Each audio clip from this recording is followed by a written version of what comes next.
Good morning, everyone. Welcome to today's 1 Million by 1 Million Strategy Roundtable for Entrepreneurs. As you probably know by now, that the 1 Million by 1 Million initiative aims to help a million entrepreneurs reach $1 million in annual revenue and beyond by 2020, thereby building $1 trillion of global GDP and 10 million jobs. So we are today co-hosting this roundtable with Click Workspace in Northampton, Massachusetts, and this is our 135th session.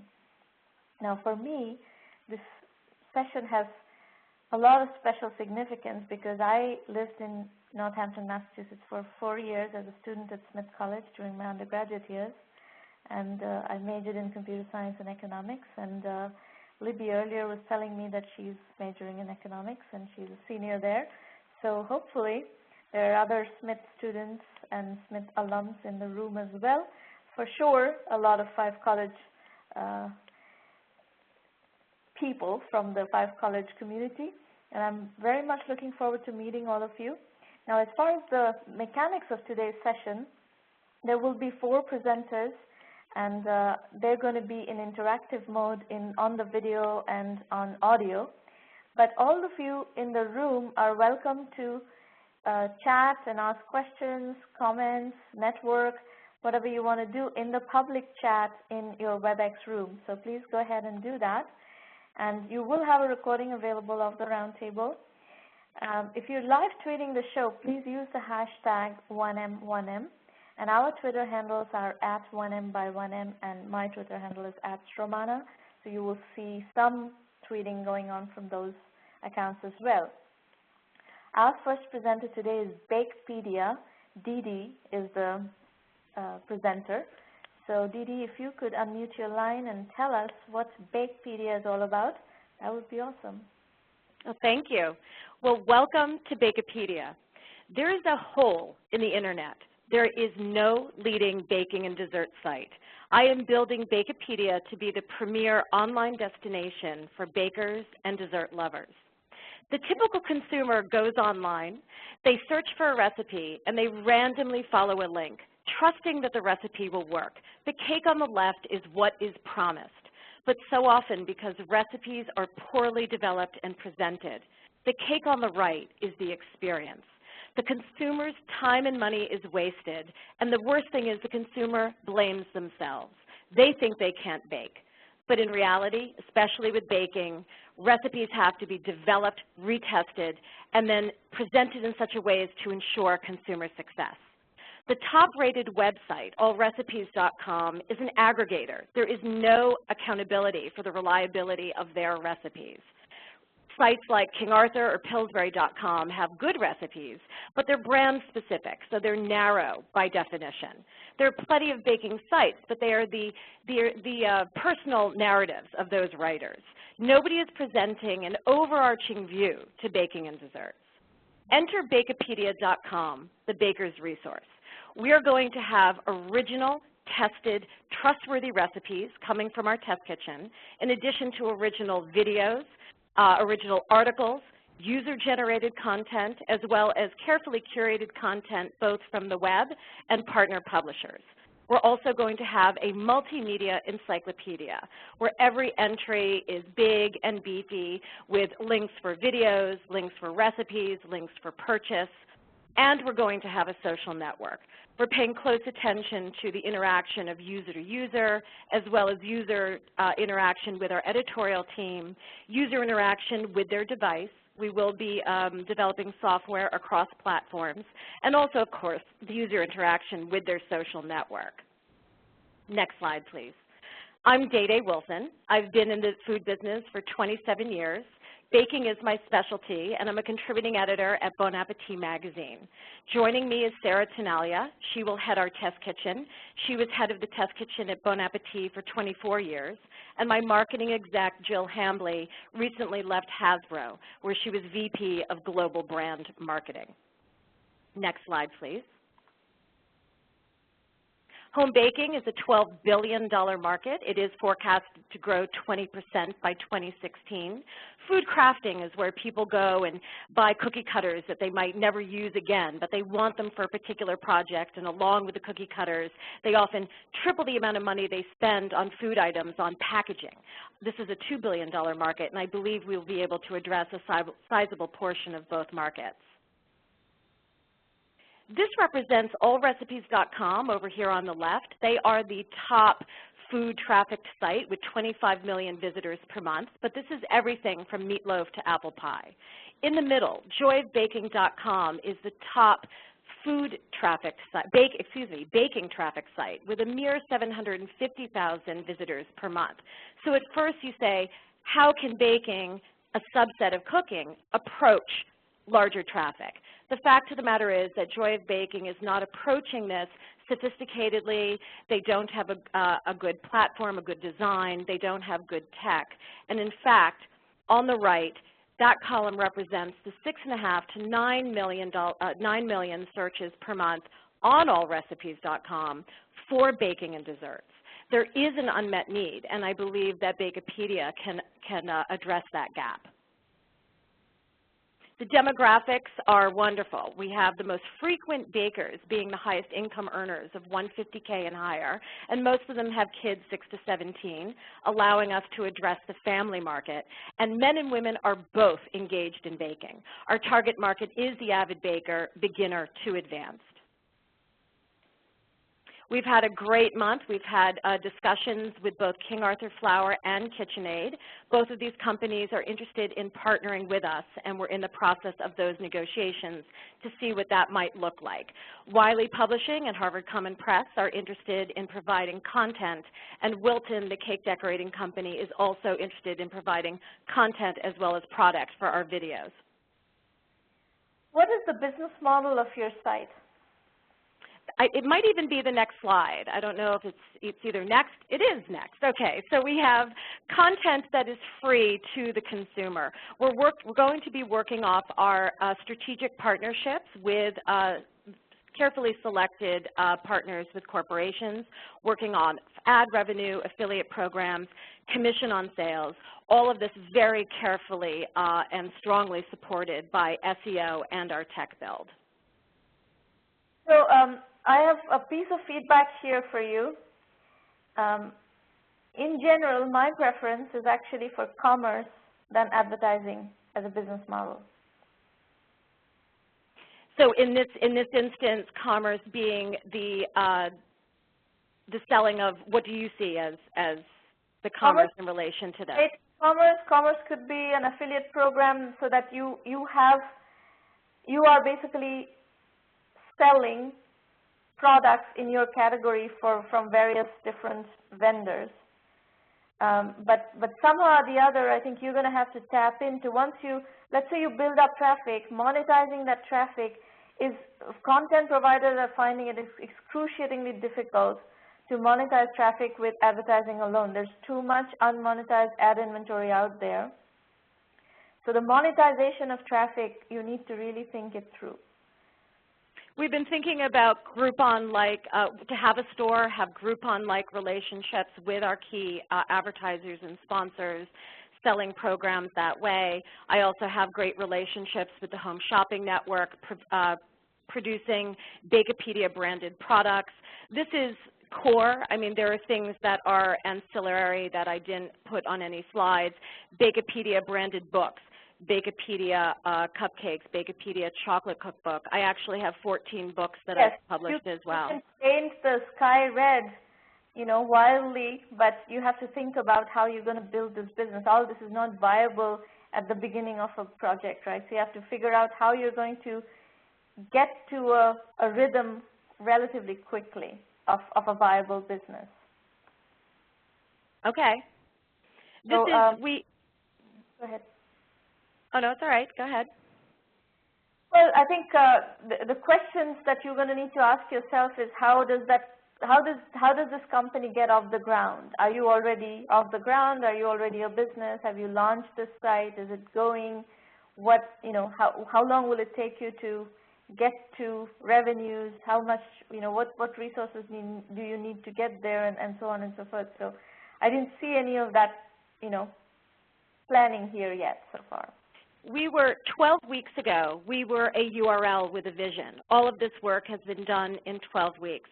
I've had the deep corporate contacts, which is one of the reasons we knew that this is something that would work. In true entrepreneurial fashion, we've been pivoting quite a lot, actually. This has gone from big to small to big. We were working with the idea of a small minimum viable product a mere 3 weeks ago, but after the meetings with KitchenAid, what they are interested in is starting with building a test kitchen. They are more interested in us starting here. The feedback that I'm getting from, same thing with Wiley Publishing, the feedback I'm getting from the corporate sponsors is they need content. They know me. I have relationships with them. They know I can bring them the content that they need, but they're only interested in starting at a level up here. So it was. Are they going to pay for it? Absolutely. That's what that is the negotiation we are working on right now, that KitchenAid would fund, absolutely, the test kitchen, the content, the video generation. That is exactly what we're working on right now. Okay, fair enough. Good. It's a nice idea. I haven't seen TAM analysis. That's another thing you would want to do, is do a bottom-up TAM analysis to get a sense of what does this business look like, what is the scale of the business. Just you have some numbers here on how big is the market. These are top-down numbers. Top-down numbers are not, at least we don't believe that top-down numbers help you really build a business. It's the bottom-up numbers that will help you build a business. So you need to do the bottom-up TAM analysis relatively quickly to get a sense of what the ancillary pieces of strategy are. Well, thank you. The slide that we left off on, we have been invited to pitch at 3 angel groups. I'm holding off on those pitches. I believe it's the next slide. We're holding off on those pitches until I have the corporate money in. That's just been the strategy that I've decided to take. We were actually going to do it the other way around, but I have champions within each angel group, and they had suggested that I come back once we have the corporate sponsorship piece in place. So that's the way we were going to do that. Well, more than that, you should not only have the corporate sponsorships in place, you should really get a clear handle on the bottom-up TAM analysis. No investor invests unless you present a good, solid analysis of what is your vision of the TAM. What is the business model, what is the pricing model against which, what is the total available market that you're going after, using what business model. That's what at least, investors, sophisticated investors operate in that mode. Well, the challenges, actually the slide after this, the challenges that I was going to ask you about today, is that balance between money coming from sponsors and partners, which maybe has more strings attached for co-branding, versus taking money from angels and VCs who are coming from a different perspective, but if they don't know the food space, they're not necessarily going to get this. That is not the only reason. It's not clear to me how big is the business opportunity here. In terms of how big a business can you build? Is this a VC-style company? I'm not sure whether this is a VC-style company. Allrecipes.com was sold for $175 million this year, and 26% of their traffic is for baking and desserts. And they're not even focused on that field. They don't have experts that are focusing on that field. They are not specifically marketing to that segment. And nobody is.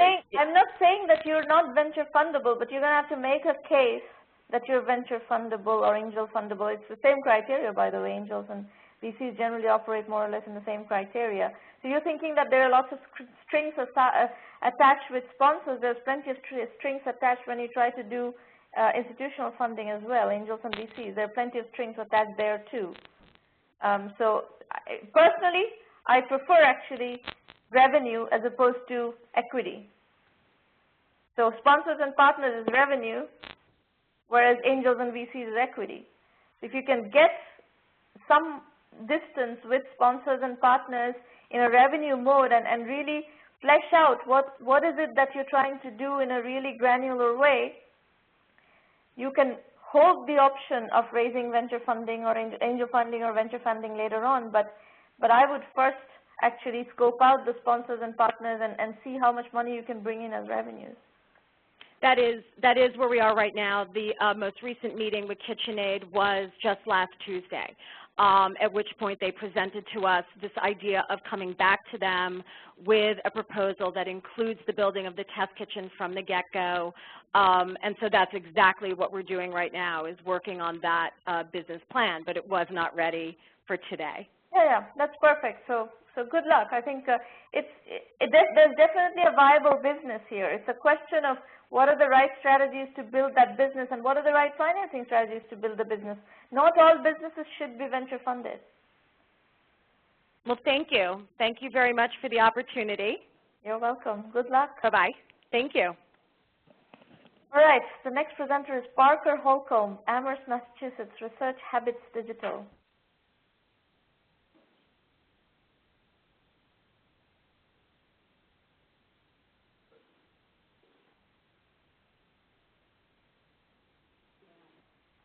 Where is Parker?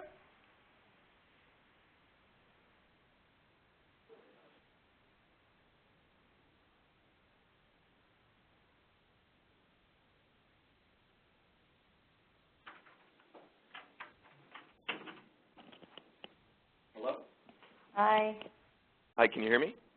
Yes. Can you shift a little bit to your left? Yeah, sorry, just getting set up. Oh, perfect. That's perfect. Parker, are you a student at Amherst? I'm sorry, say that again? Are you a student at Amherst? No, I graduated in 2011, so I'm 13 months out. But I have a business that I started that's centered around colleges and boarding schools, and so haven't quite gotten out of town yet. We're at 14 campuses, but Amherst was our starter. So maybe this tech company will get me out to a bigger hub, but here for now. Okay. Let's hear what you're doing. Well, great. So the new company I've started is called Research Habits Digital, and our first product is e-highlighter. We're focusing on education products for and mobile apps. So this first product is talking about note-taking habits. There's two platforms basically. There's digital and there's paper. Slide. Slide, please. Oh, great. And so there's plenty of tried and true paper-based note methods. There's highlights, marginalia, note cards, notepads. But to aggregate that data can become cluttered, unorganized, and surely time-consuming. Slide. So ebooks have this largely figured out. There's quick and easy highlights. You can easily include annotations. It automatically preserves all the citation information. So that's an example from iBooks right there. Slide.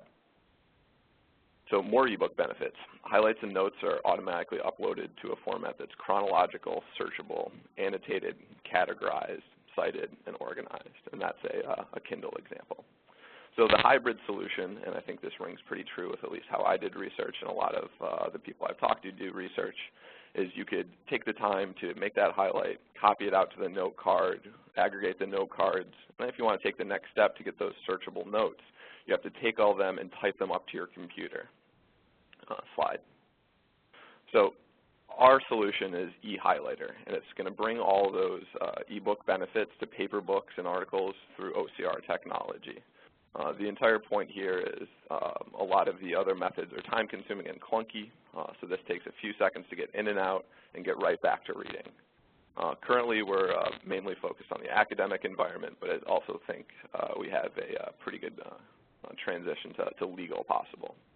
So after creating these notes while you're reading, there's a review process. And so the aggregate review is both in-app. You can also export to these different formats as shown: Evernote, Dropbox, email. There's also an ehighlighter.com review. Collaboration is currently something also in process. Slide. And the mechanism is that you're using the camera and in the phone to capture the images? That is correct. Sorry, this is an errant slide. Can you go to the next one? You don't want this? You want to move forward? Yes, please. Oh, wow. So also this preserves and adds citation information. You can scan an ISBN number. It'll ping a lookup, download a cover photo, as well as the MLA, APA, whatever format you would like, citation information. You can organize that information into notebooks, slides. And so there are a few business models we are exploring. Pay for access to notes. So once you have all these notes aggregated across, the hopefully hundreds of thousands of people using the app, it will basically be saying what those people think is important, right?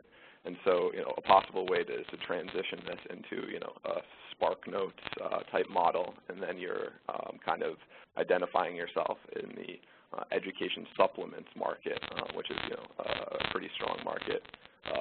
Freemium option, priority OCR queuing, limiting the number of highlights, things along those lines. And then another option is just to go for a flip to someone who would, have it be a value add to their customers, whether that's like an Evernote, a Chegg, or someone like a publisher who is looking for a way to keep alive that $120 textbook stream and still have some digital aspects to it. Slide. So the market we've identified for the U.S. For starters is the education market as our primary target. And so that's 15 million college-bound high school students, 20 million post-secondary people. 2 million of those post-secondary are post-secondary, meaning graduate students. And we think that they would be, probably the most heavy users when they're aggregating a lot of sources, doing some heavy research, professors as well. And then there's the legal market, as I mentioned. Slide. So our marketing efforts, the current stage of the product is it's weeks away. We could submit it now. We're getting out of a couple of bugs, but it's going to be ready for the back-to-school rush, coming at the end of July. Say again? Is it an iPhone app? This is an iPhone app, correct. Okay. And so it'll be ready to submit for the end of the month. And the primary ways that we're going to try to expose people to the product are through blogs. I've been trying to network in with ed tech specific blogs, and then there's obviously the hope of getting on the Mashables and the Tech Crunches and all those sorts of things who review apps. The Twitterverse is pretty much the same thing. Have also been going to educational technology conferences. I went to South by Southwest EDU. Have been getting in with, went to EDUCAUSE, which is a large education research, education technology focused group. And there's also strategic partners like Evernote that I mentioned before, who I've already identified, spoke with, met with, and they're willing to put the product in the Evernote trunk. There's traditional marketing. Someone like EasyBib. EasyBib has 30 million unique users per year, and have identified them as someone that we could advertise on their site. People who are already using technology. What is the competitive landscape for something like this? So there's plenty of OCR apps that take a picture of an entire page and run OCR on the page, allow you to export to your email, et cetera. Those are more targeted at general purpose business apps. There's one app that has tried to put it on an academic bent, but it was done pretty shoddily, I'll say, and they stopped supporting it in like January 2011. But there's nothing. No note-taking application. So specifically the pieces that you've presented, there's no direct competition? There's no direct competition that provides the taking the picture, selecting a specific sentence. That's the most innovative part of the app, is the text selection mechanism, which allows you, quickly in 10 to 15 seconds, take the picture, identify the specific sentence that you want to transcribe, add annotations to it, and then put it into an aggregate review. There's no direct competition for that. I like it. I think actually this is a product that once people start using, you can start charging them for it. So let them use it for, for taking however many, maybe 10, 30, 40 images, right. And then you start charging for it. Right. Yeah, I mean, we definitely are planning to release it for free and have to do some sort of freemium model, largely I would because not for free. Say again? I would not release it for free. Why is that? I would build in the freemium, so let people use it for 50 images or 100 images, whatever you think is a decent number to get people to get the hang of the application and really start using it, and gives you the impression that, okay, this consumer has got the hang of it, they're getting value out of it, whatever metrics would help you to gauge that, and that is the point at which you should trigger a paid subscription. Sure. So since everything is done server side in terms of the OCR technology, we would be able, and they are required to create a login. We think we would be able to, switch those users or cut off those users, even if we had originally released it for free. Yeah. So we can make that switch like a month. You should never sell something for free without setting the expectation that this is going to become a paid application. Sure. I think there's a precedent on the App Store to put a disclaimer on your top line, free for a limited time, the first X number of users. Free for limited use, and then yeah, that's right. Exactly. So we'll definitely include that disclaimer, but I definitely appreciate that feedback. What do you think is the price point of this product? So the OCR category charges $4.99 pretty much across the board as like the one-time upfront.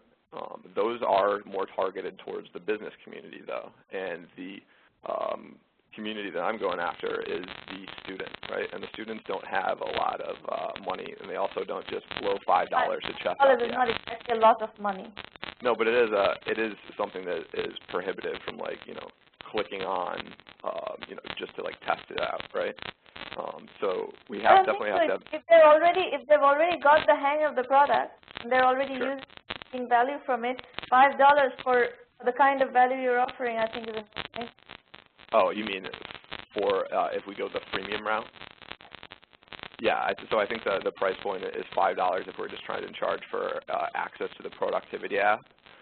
What I was trying to, one possible business model that we're thinking about is trying to get all those aggregated highlights with all the annotations on it.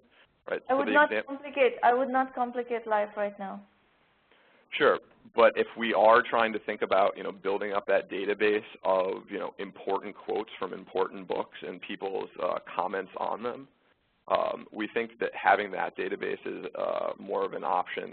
Down the road, if it would work, to charge a higher price and like a subscription model, and then you're targeting people who are interested in blatantly taking shortcuts, right? People who are willing to pay that $10, for those, highlights versus someone paying $5, one time. That's a slightly different product. Right. I would kind of release probably a separate app for that. Mm-hmm.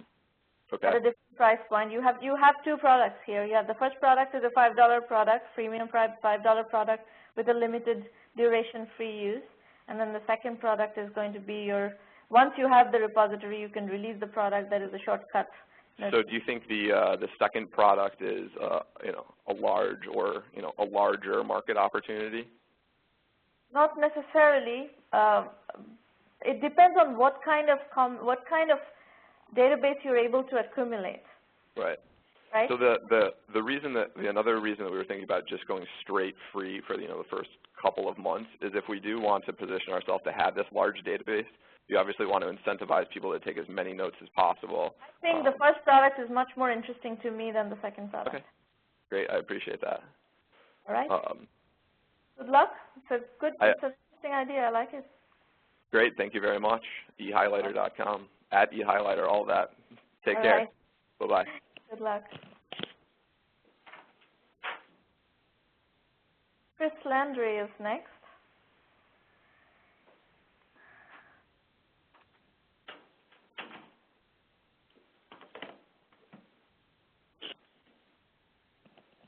Hello, Chris.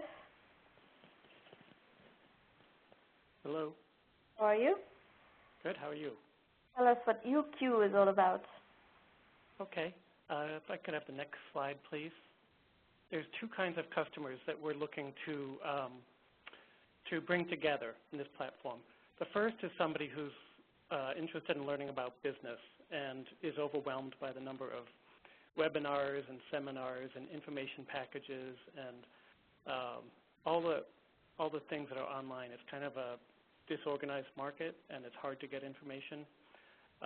What's missing from it are the two things that the internet does well. First is transparency, so you have honest reviews, and the second is crowdsourcing, really getting the wisdom of the crowd.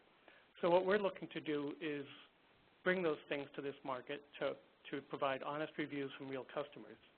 So if somebody's looking for learning about SEO or social media or entrepreneurship, they can learn from the real experiences of actual users and not have to rely just on testimonials that are selected by the sellers of those products. So the next slide. The second customer is the provider, the information marketer. And this is somebody who knows his stuff. He wants to reach new customers, and he's not afraid of seeing what his customers say about what he's doing because he's delivering a quality product.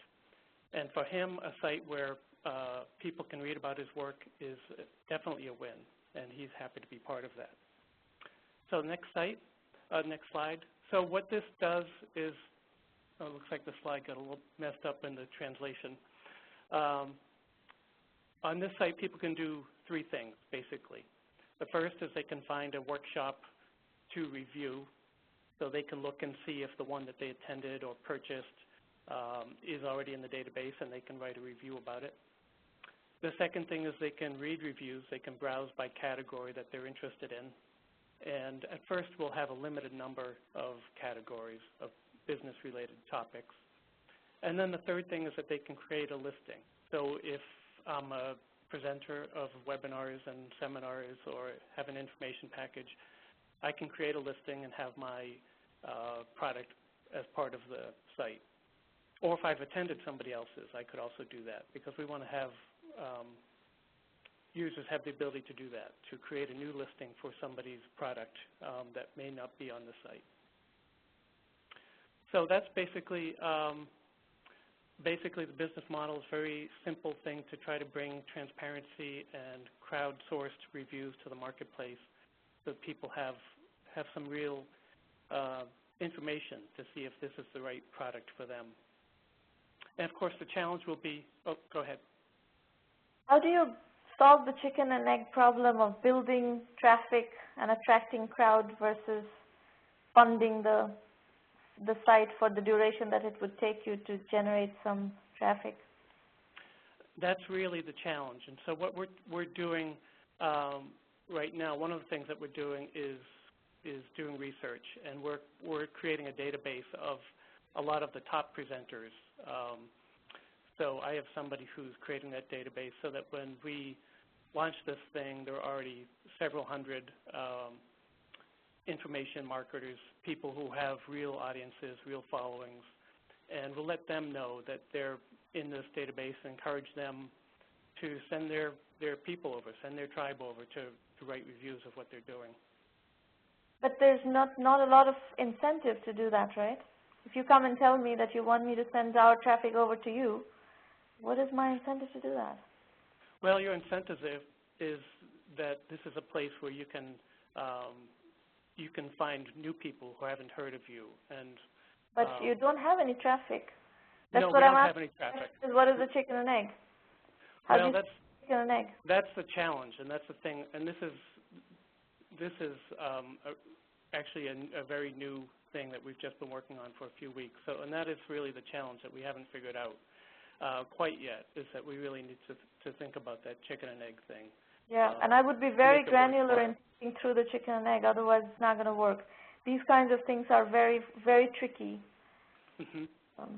Because I know as an information provider, I don't think we would have the bandwidth to send traffic over to a site that doesn't give us anything in return. It's just not attractive. So I'm giving you actually customer feedback at some level. Yeah, right. Right? Yeah, so absolutely. Come and sell me on a value proposition that gives me reason to send traffic to you. Right. And so eventually, yeah, if there is traffic, then it becomes a value proposition because they want to be seen. They want to. This is where people are going to read reviews, and people would want to be part of it. And that really is the question for us: is that we have to figure out how to do that. So I can give you, a pointer to what happens on our site. We actually publish every single one of these recordings, right? We have these seminars every week, webinars every week, sometimes twice a week, 3 times a week. And the public ones, the free public ones, are all published. The recordings are all published.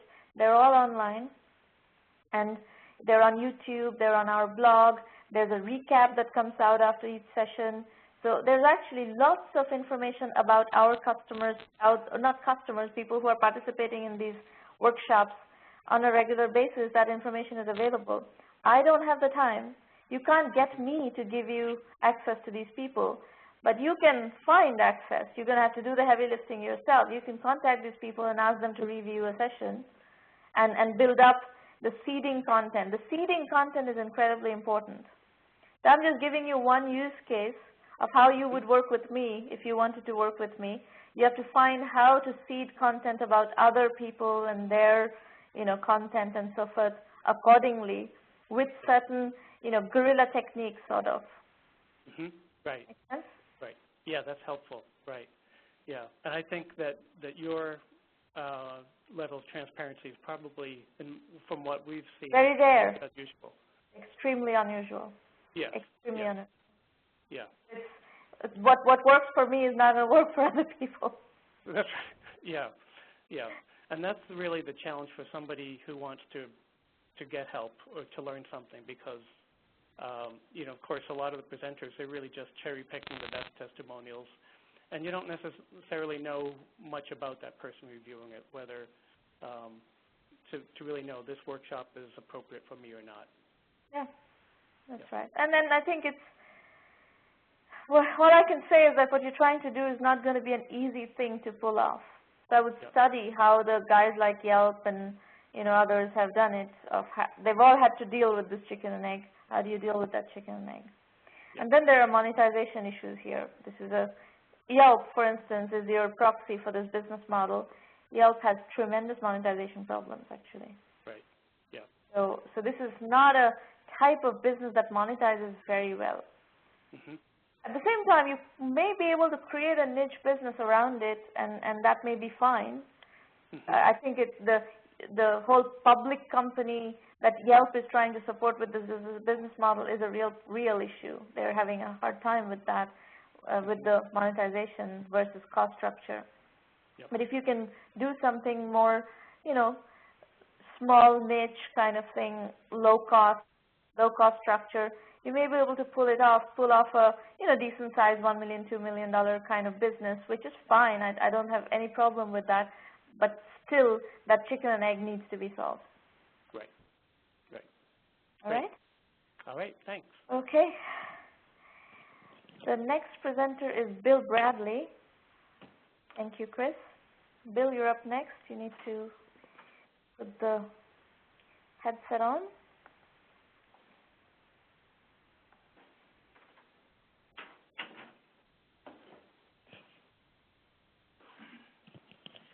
Hello, Bill.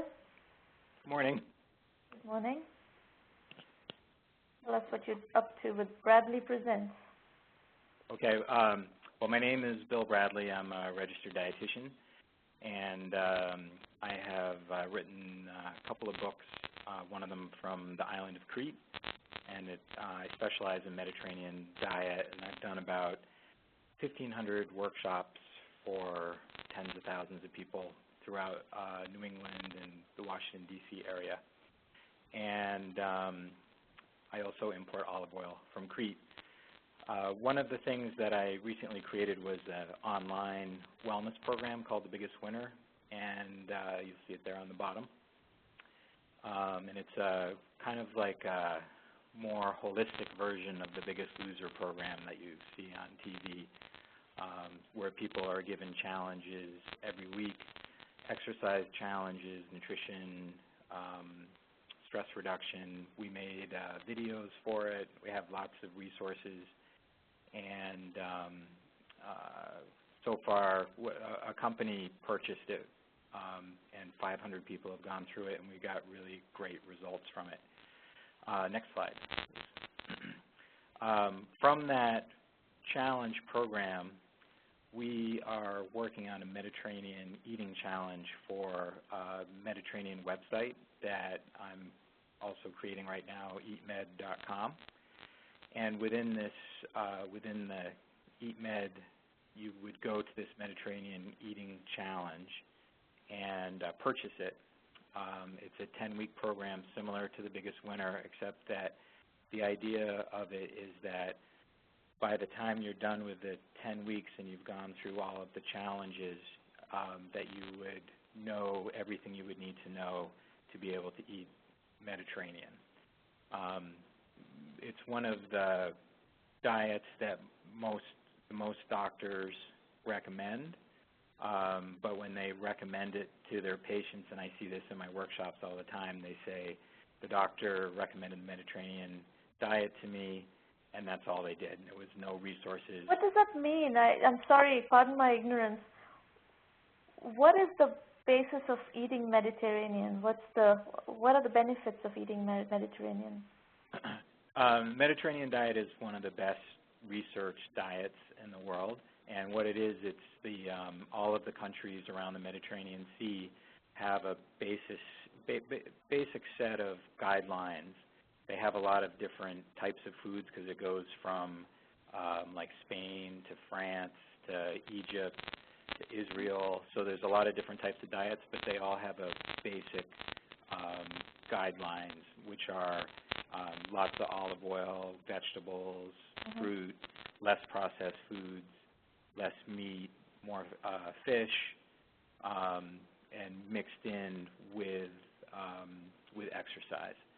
And it's most well known for helping with heart disease, but there's been thousands of studies done on it, including on cancer, diabetes, and most recently on Alzheimer's and dementia.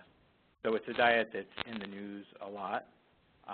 There's not any really good websites out there. The top websites are the American Heart Association, which is just a page of information. Interesting, because all those are, the French cuisine, Italian cuisine, right.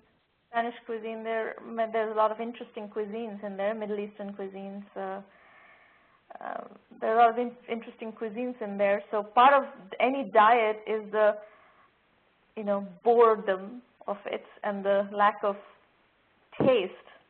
So I think if you can mitigate that with all these diverse, sophisticated cuisines, that's an interesting positioning, actually. Yeah, the way that I look at this diet is, and the way that I talk about it in my workshops, is that it's more like an adventure.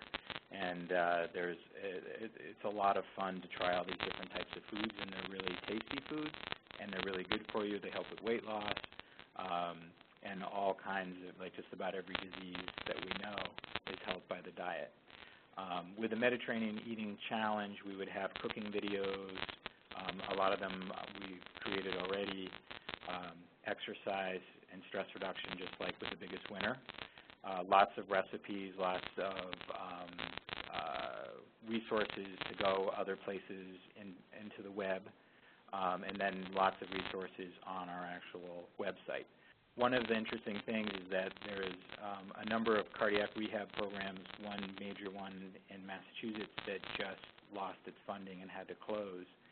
And this could be kind of like an online cardiac rehab program where somebody would pay like $30 to join this challenge, and there would be continued challenges after as well. Next slide.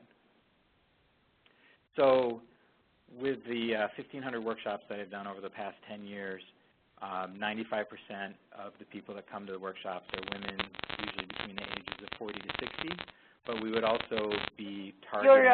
There's something wrong with your headset positioning. I think we're getting a cracking sound.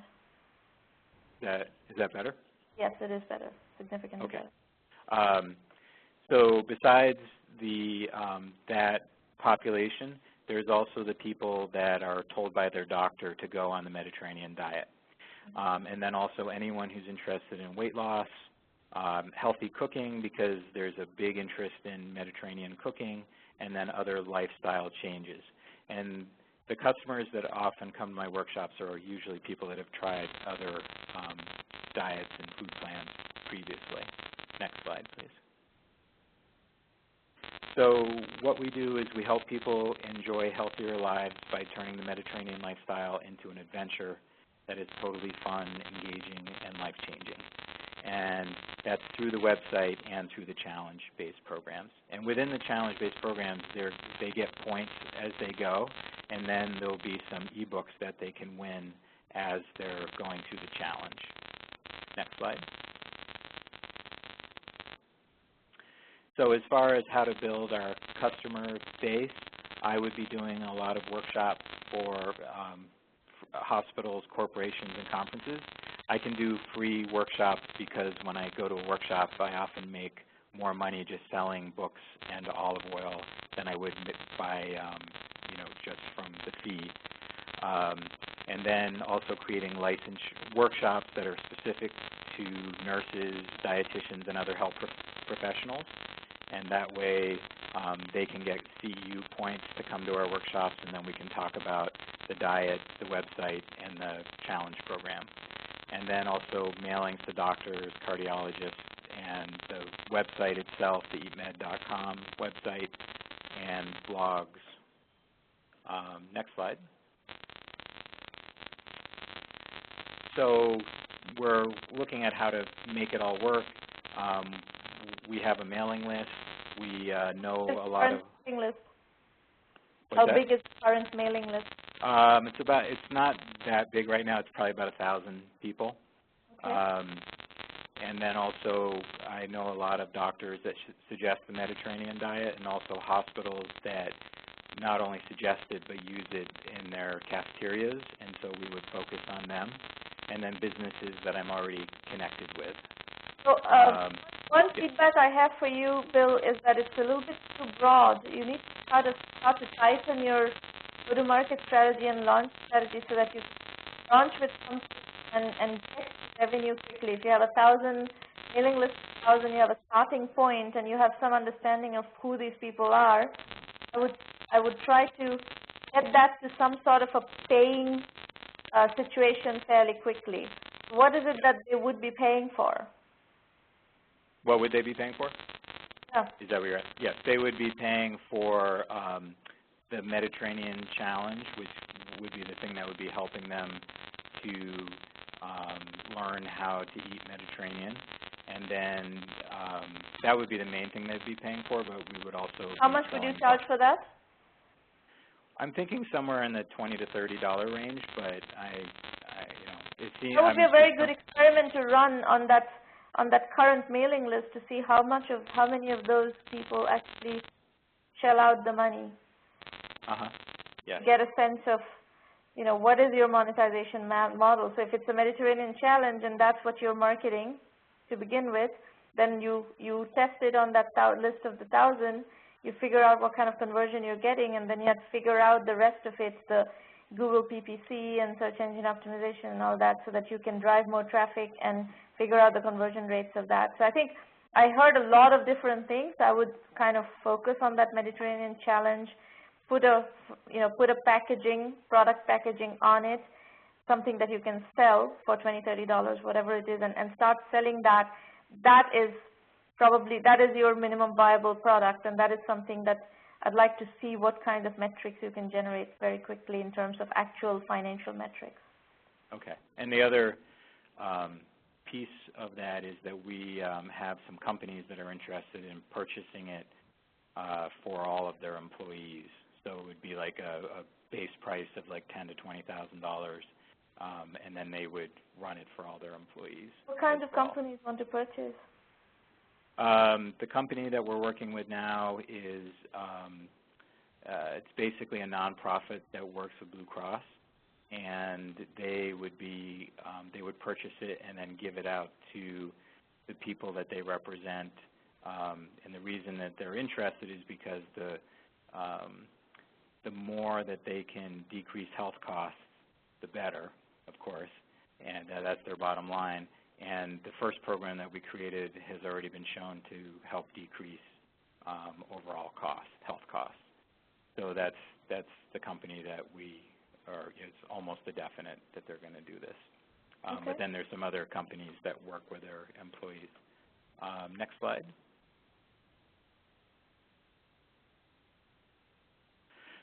So the challenges I've found so far is knowing where to spend the money. We met with designers, and they wanted $30,000 to create the EatMed website. Absolutely not. Websites should not cost more than, $2,000, $3,000 at most. Right. There are lots of places you can go for that. 99 Designs. You could go to Elance, Odesk. You can find somebody who'll do a very decent job for a much, much lower price. And the other is keeping, like you said. That is really important. I can see that you're all over the place, so keep yourself very disciplined on just that Mediterranean challenge, getting that site launched, that product ready and launched, so that you can sell and start collecting whatever is the price point, $20 or $30 on your website. That's really critical. And then I would keep everything else out except focus on that. I think that's the best piece of advice you just gave me right there. And then knowing what I should do and what others should do. I'm sorry, I lost that. You're not ready to raise money. You're not ready to raise money. Okay. And then knowing what I should do and what others should do. Who's others? Who else is on the team? Well, I have a programmer who's going to be the programmer of the challenge, and that's a pretty easy one. It's mostly about building content and creating videos, and I have experience with all that, and I can certainly do that. So the whole product is around that content, so you're going to have to do that content yourself, I think. Right. That's, the entire product is the content. So once you get the product ready, you have to focus on that content, get the product ready to a point where you can justify charging $20 to $30 for that content and for that product. Get it to that level, and then your focus should be on selling. Thank you. Okay? All right. Thank you. That was helpful? Yeah, that's it. All right. Well, I'm going to spend a few minutes telling you guys about 1M1M. And I think, Maureen, if you could put the Massachusetts line on mute, then we can switch the camera over. Before I go into that segment about 1M1M, I want to also request one thing, is that we are only going to reach our goal of helping 1 million entrepreneurs reach $1 million in annual revenue only if and only if we find enough serious entrepreneurs who are going to really stay with the program and deliver what they need to deliver and be really resilient about it. Entrepreneurship is really difficult. It's not for sissies. There are lots of challenges. It takes a lot of commitment and a lot of, focus, patience, all sorts of things to do this. So it's not an easy path. I see somebody waving at me. Maureen, if you could unmute the line so that the person on the camera can say what. Yes, go ahead. You have the. Hi, Sramana. This is Ali. Can you hear me? Hi, Ali. I don't know. I would just go. This is the first time I see your face. Yes, yes. So I just wanted to show you my face. Sorry for the interruption. I didn't mean to do that. Okay. Well, I'll give you a chance to say some things after we finish this segment. Is that good? Great. All right. So here's some information about 1M1M and all the resources that you can access through our ecosystem. So the website is 1m1m.sramanamitra.com. The first level resource is our blog, which is chock full of information, all sorts of case studies. You know, all of you that we heard from today, many of you are actually working on web businesses. So there's a really rich body of publications on my blog about Web 3.0. I would strongly recommend that you go and check that stuff out, because for all of you, that material is extremely relevant, and that's all available for free. We also have the Entrepreneur Journeys book series, which is a set of 4 books where we have started synthesizing some of our case studies with analysis and you know, some guidance on how you can build businesses. All these books are available from Amazon Kindle internationally, and you will find 2 cornerstone philosophies of the 1M1M program in there. One is positioning and the other is bootstrapping. And we absolutely certain that every single entrepreneur needs to master those 2 disciplines if you want to be a successful entrepreneur. So the blog is at www.sramanamitra.com.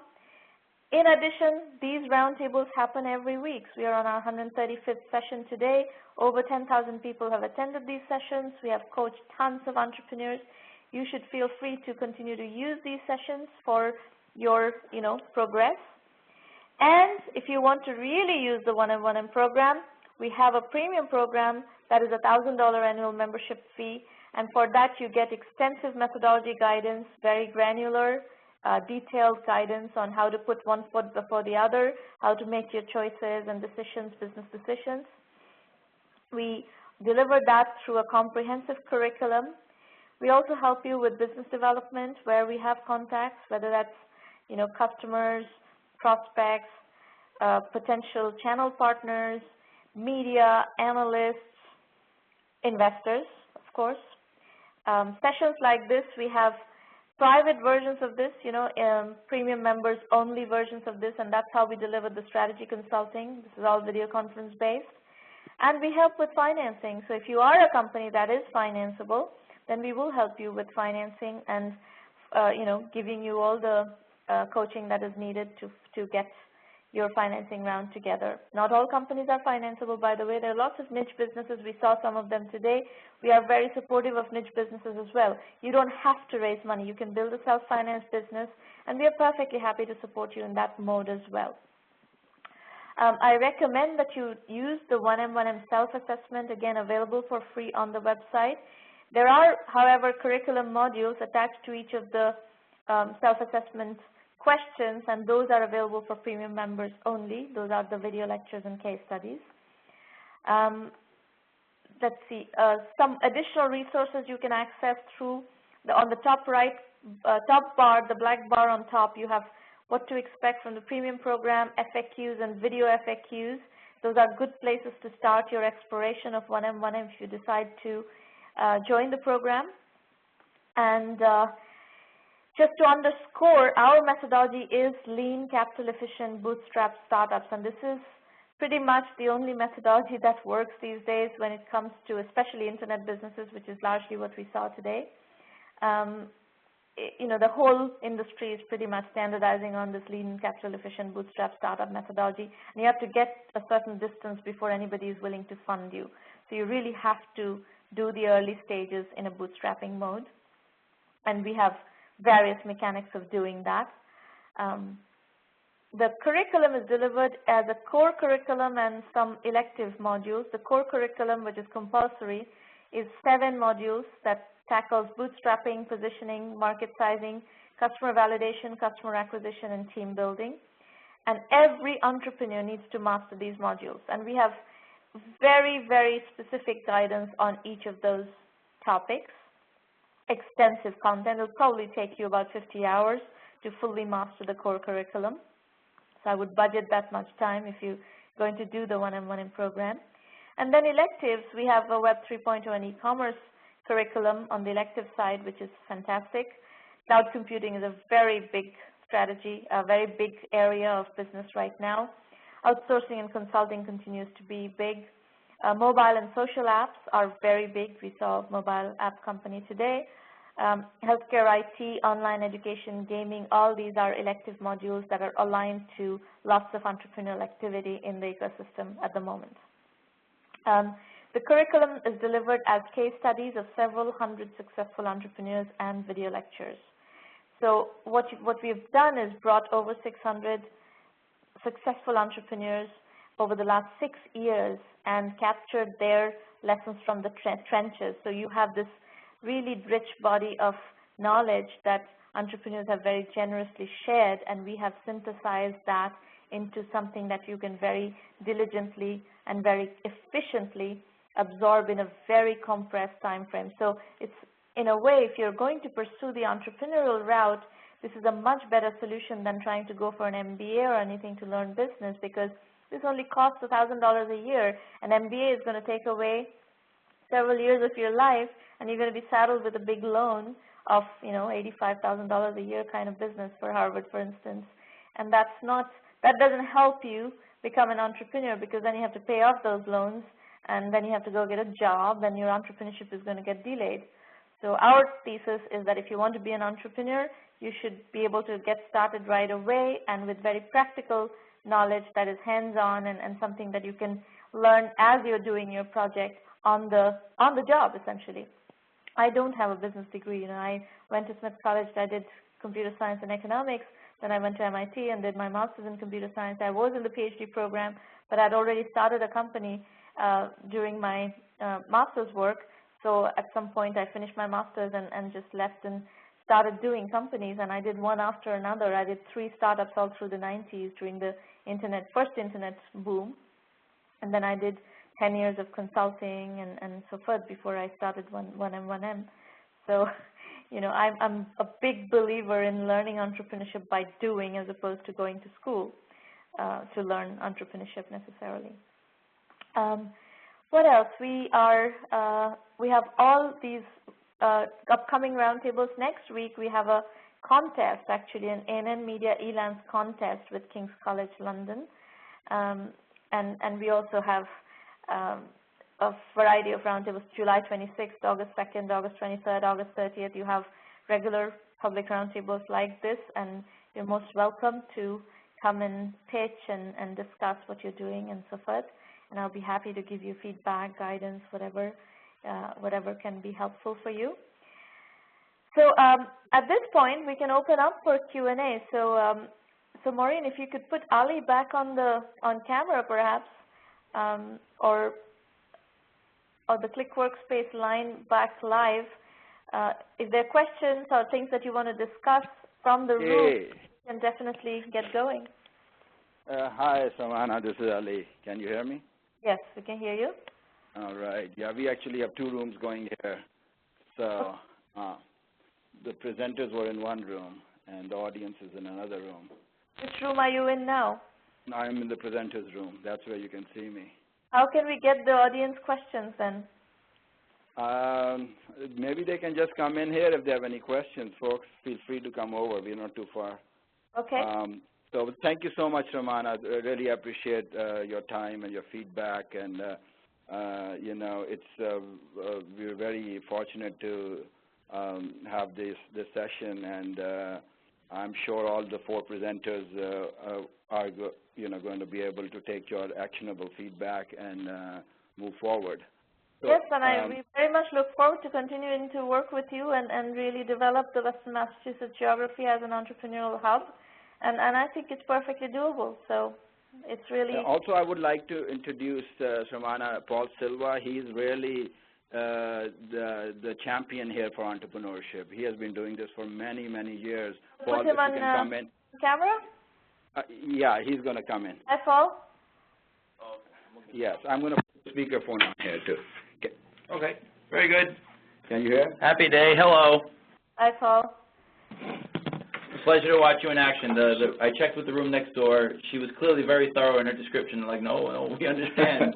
All questions answered. Yes, $85,000 at Harvard is a little more than $1,000 here. Yes, no question about it. So Paul is, he runs an angel investor group. I know, we did a story on his angel group, remember?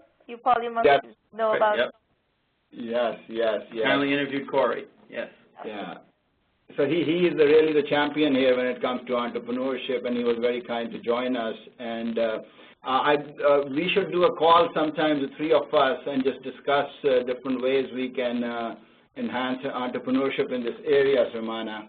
That sounds great. You know, I think the best thing would be get as many entrepreneurs as you can together, and we'll figure out how to, you know, bring them into the program and give them what they need in terms of additional support and make them successful. Great. Fabulous.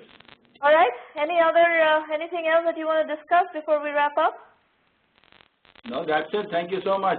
All right. Well, it was a pleasure working with you on this session. Thank you, Sramana. Bye-bye. Take care.